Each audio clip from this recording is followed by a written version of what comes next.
চলো আজকে বানাবো আমরা সর্ষে ইলিশ। এই যে ইলিশগুলোকে আমি ধুয়ে রেখেছি প্রথমে, তারপরে এর মধ্যে ভালো করে নুন হলুদ মাখিয়ে নেব। নুন হলুদ মাখাতে মাখাতে মনে হচ্ছিল যেন ইলিশগুলোকে খুব সুন্দর করে ম্যারিনেট করতে পারি। আর তারপরেই দেখো আমি কড়াই চাপিয়ে দেব। আর অন্যদিকে ততক্ষণে আমি সাদা সর্ষে, কালো সর্ষে আর পোস্ত খানিকটা পেস্ট করে নিয়েছি। আমি একটু কাঁচা লঙ্কাও পেস্ট করে নিয়েছিলাম, যাতে হালকা করে একটু ঝালও হয়ে যায়।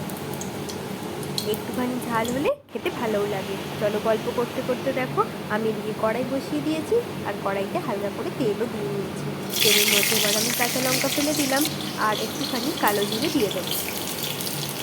কালো জিরে অ্যাড করলে সর্ষের ইলিশ খেতে খুবই ভালো হয়। এবার এটাকে একটুখানি হালকা ফ্লেমে নেড়ে চেড়ে নেব। তারপরে এর মধ্যে আমি সর্ষে পোস্ত বাটাটা দিয়ে দেবো। সর্ষে পোস্ত বাটা দিয়েও হালকা করে নাড়াচাড়া করতে থাকবো যতক্ষণ না এটা ভালো করে কুক হয়ে যায়। এই দেখো সবটাই আমি দেখিয়ে দিচ্ছি তোমাদেরকে, তোমরা এইভাবেই করে দেখো। আর এই রান্নাটা যখন রেডি হয়ে যাবে, এই রান্না দিয়ে এক থালা গরম গরম ভাত নিমেষেই উড়ে যায়। ভালো করে দিয়ে নিলাম দেখো তেলের মধ্যে। আর এটা দেওয়ার সাথে সাথে একটু নুন হলুদ দিয়ে নিতে হবে, নাহলে কিন্তু গায়ে ছিটে আসবে। এবার ভালো করে কষাতে হবে যতক্ষণ পুরো বন্ধ হয়ে যায় চলে যায়।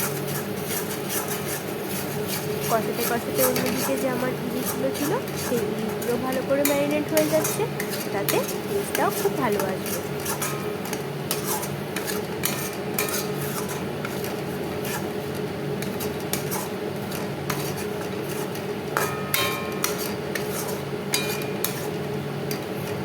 তোমরা চাইলে এটাকে ওপরে হালকা করে কাঁচা লঙ্কা আরও অ্যাড করতে পারো, কিন্তু আমি আর করিনি, কারণ আমি একেবারে তেলের মধ্যেই কাঁচা লঙ্কা দিয়েছিলাম।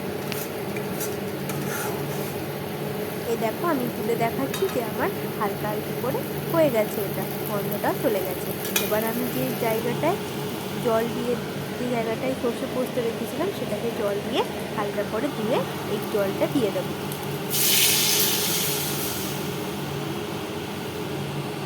এই যে আমি হালকা করে কাঁচা লঙ্কাও অ্যাড করে নিচ্ছি, যেটা আমি প্রথমে তোমাদেরকে জানাচ্ছিলাম।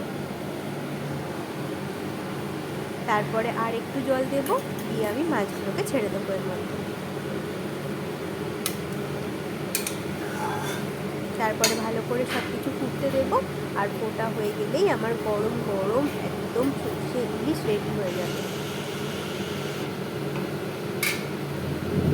তোমরা যদি গ্রেভি খেতে চাও তাহলে একটু ঝোল বেশি দেবে, আর যদি একদম মাখা মাখা খেতে চাও, গা মাখা করে, তাহলে জল একটু কম দেবে। এই যেরকম করে দিয়ে মাছগুলো আমি কিছুক্ষণ ঢাকা দিয়ে ভালো করে ফুটতে দেবো, যাতে মাছগুলো সেদ্ধ হয়ে যায়, কারণ আমি কাঁচা ইলিশ দিয়ে সর্ষে ইলিশটা বানাচ্ছিলাম। সেদিন কাঁচা ইলিশেরই সর্ষে ইলিশ সব থেকে বেশি ভালো খেতে হয়। এইভাবে ঢাকা দিয়ে প্রায় 10 মিনিট মতো আমি ফুটিয়ে নিয়েছি হালকা করে ফ্লেম দিয়ে। আর এই দেখো আমার একদম সর্ষে ইলিশ পুরো রেডি হয়ে গেছে। বর্ষার দিনে এরকম সর্ষে ইলিশ আর এক থালা ভাত, আর কি চাই বলো।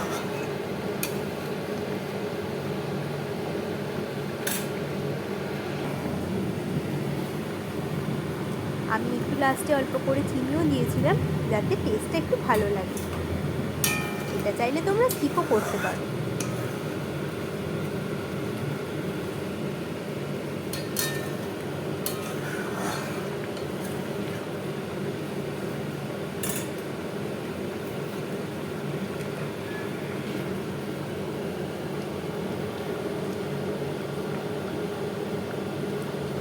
আর ওপর থেকে এবার দেখো আমি হালকা করে কাঁচা সর্ষের তেল অ্যাড করে নিচ্ছি। এতে দারুণ একটা ঝাঁঝালো সেন্ট আসবে, আর নাকে খুব ভালো লাগবে যখন খাবে।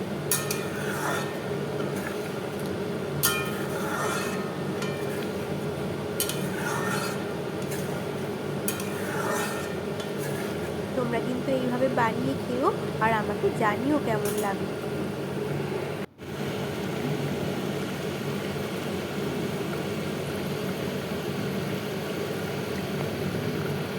এই ফাইনালি আমি ঢেলে নিয়েছি। আমি একটু গা মাখা করেছিলাম, একটু গ্রেভিও রেখেছিলাম, যাতে আমার ভাত দিয়ে খেতে সুবিধা হয়। তো চলো প্লিজ পাশে থেকো, সাবস্ক্রাইব করে দিও চ্যানেলটা। Thank you everyone.